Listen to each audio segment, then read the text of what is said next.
Hello friends, कैसे हो आप लोग। उम्मीद करते हैं कि आप लोग बहुत अच्छे होंगे। फ्रेंड्स, आज हम डिस्कस करने वाले हैं एनसीईआरटी साइंस, जो कि क्लास 10th का होगा, चैप्टर नंबर 3। मैं जो भी पॉइंट डिस्कस करने वाला हूं, यह एग्जाम पॉइंट ऑफ व्यू से काफ़ी महत्वपूर्ण होने वाला है। तो चलिए शुरुआत करते हैं बिना किसी देरी के। पहला पॉइंट है मेटल्स, धातु। प्योर स्टेट में मेटल्स की सतह शाइनिंग होता है। इस गुण को मेटालिक लुस्टर कहते हैं। जो मेटल होता है, यह जब प्योर स्टेट में होता है, शुद्ध अवस्था में, तो इसके जो सरफेस होते हैं शाइनिंग होते हैं, चमकदार होते हैं। ओके, और इस तरह के जो गुण होते हैं, इसको मेटालिक लुस्टर कहा जाता है। ओके, नेक्स्ट पॉइंट है मेटल्स को खींचकर पतले वायर बनाने की क्षमता डक्टिलिटी कहते हैं। जो मेटल होता है, इससे हम पतले तार खींच सकते हैं। इस तरह की जो प्रॉपर्टी होती है मेटल में, इसको हम क्या कहेंगे? डक्टिलिटी, तन्यता। ओके, नेक्स्ट पॉइंट है गोल्ड, सोना सबसे डक्टाइल मेटल है। गोल्ड जो है सबसे डक्टाइल मेटल है। आपको जानकर यह आश्चर्य होगा कि 1 ग्राम गोल्ड से लगभग 2 किलोमीटर लंबा वायर खींचा जा सकता है। यह एग्जाम पॉइंट ऑफ व्यू से काफी महत्वपूर्ण है, तो इसको ध्यान रखना है। आपसे पूछ लिया जाएगा कि सबसे डक्टाइल मेटल का नाम बताइए, तो क्या होगा? गोल्ड। जिससे क्या होता है, 1 ग्राम गोल्ड से हम 2 किलोमीटर लंबे तार खींच सकते हैं। ओके, इसको ध्यान रखना है। सबसे डक्टाइल मेटल क्या है? गोल्ड। इसमें 1 ग्राम यदि गोल्ड रहे तो हम 2 किलोमीटर लंबा वायर खींच सकते हैं। नेक्स्ट पॉइंट है मेटल्स उष्मा, हीट का अच्छा कंडक्टर, गुड कंडक्टर होता है और उनका मेल्टिंग पॉइंट उच्च होता है। जो मेटल होता है, यह हीट का गुड कंडक्टर होता है और इनका मेल्टिंग पॉइंट हाई होता है। ओके, नेक्स्ट पॉइंट है हीट का सबसे अच्छा कंडक्टर सिल्वर एंड कॉपर है। उष्मा का जो अच्छे संवाहक कंडक्टर है, ये क्या है? सिल्वर और copper. Okay, lead and mercury तुलनात्मक रूप से उष्मा के खराब कंडक्टर हैं। जो सिल्वर है और कॉपर है, यह जो है हीट का सबसे अच्छे कंडक्टर है। इसके कंपैरेटिवली, सिल्वर और कॉपर के कंपैरेटिवली, लेड और मरकरी जो है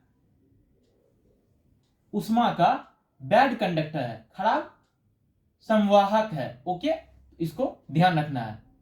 आपसे पूछ लिया जाएगा कि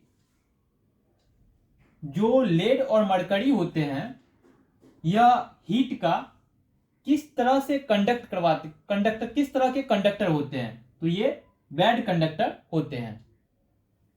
नेक्स्ट पॉइंट है घरों में करंट ले जाने वाले वायर पर पीवीसी, पॉलीविनाइल क्लोराइड या रबर जैसे सामग्री की कोटिंग होती है।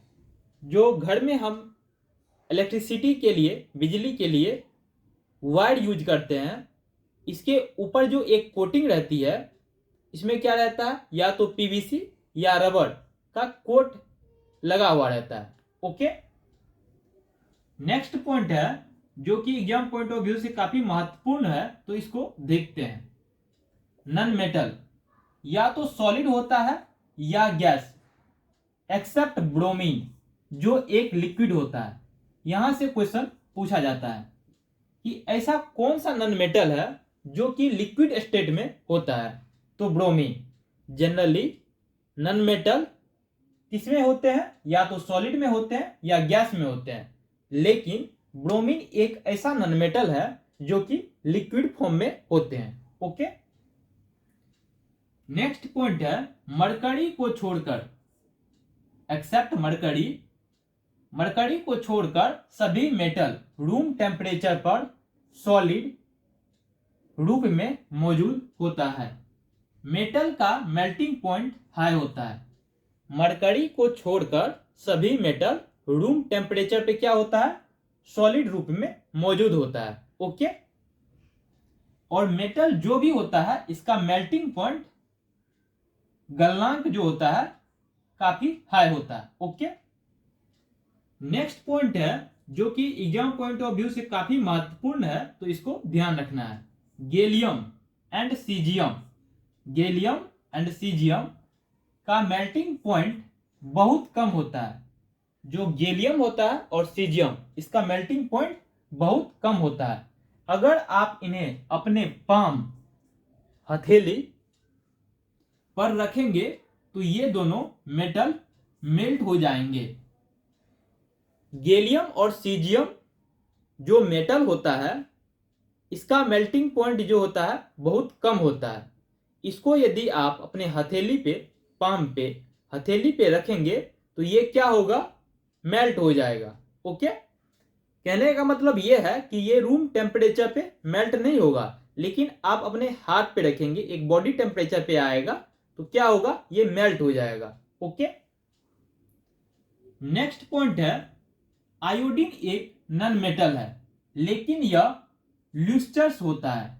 आयोडीन क्या है, एक नॉन मेटल है बट यह ल्यूस्टर होता है। यह भी ध्यान रखना है, एग्जाम पॉइंट ऑफ व्यू से काफी महत्वपूर्ण है। आपसे पूछ लिया जाएगा ऐसा नॉन मेटल का नाम बताइए जो ल्यूस्टर होता है, तो क्या है, आयोडीन। ओके, नेक्स्ट पॉइंट है कार्बन एक नॉन मेटल है। कार्बन क्या है, एक नॉन मेटल है जो डिफरेंट फॉर्म में मौजूद हो सकती है। प्रत्येक ग्रुप को एलोट्रॉप कहा जाता है। कार्बन क्या है, एक नॉन मेटल है जो डिफरेंट फॉर्म में मौजूद हो सकती है। प्रत्येक फॉर्म को, जो इनके रूप होते हैं कार्बन के, उसको एलोट्रॉप कहते हैं। ओके, डायमंड, हीरा कार्बन का एक एलोट्रॉप है।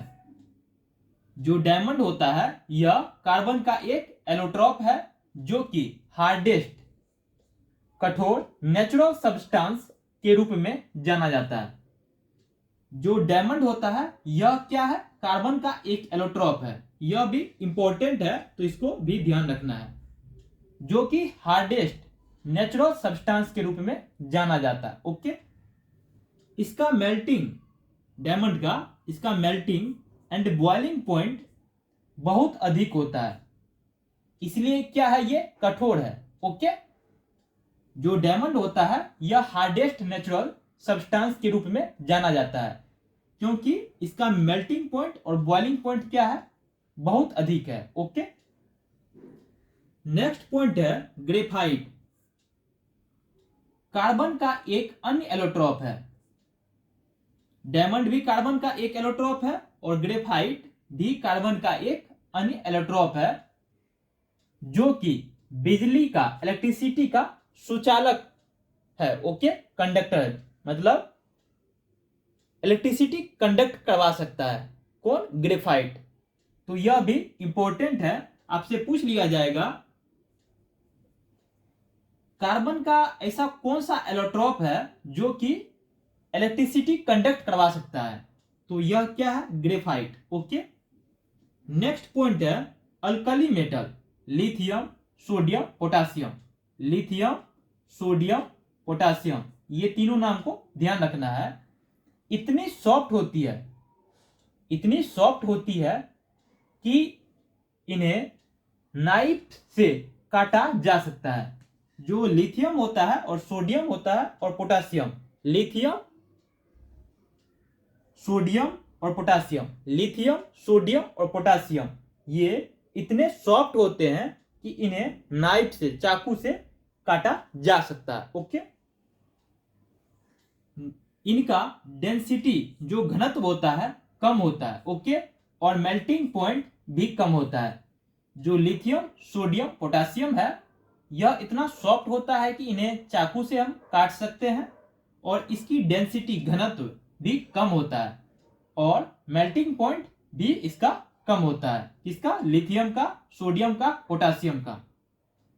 नेक्स्ट पॉइंट है एलिमेंट को उनके केमिकल प्रॉपर्टी के आधार पर, कोई भी एलिमेंट है उनको हम केमिकल प्रॉपर्टी के आधार पर मेटल और नॉन मेटल के रूप में अधिक स्पष्ट क्लासिफाइड किया जा सकता है। यदि कोई एलिमेंट है उसको हम केमिकल प्रॉपर्टी के आधार पर हम मेटल और नॉन मेटल के रूप में क्लासिफाइड मतलब वर्गीकृत कर सकते हैं, ओके। तो thank you friends, hope you will learn something new. इस वीडियो में इतना ही। उम्मीद करते हैं कि आपने कुछ नया सीखा होगा। Thank you for watching this video.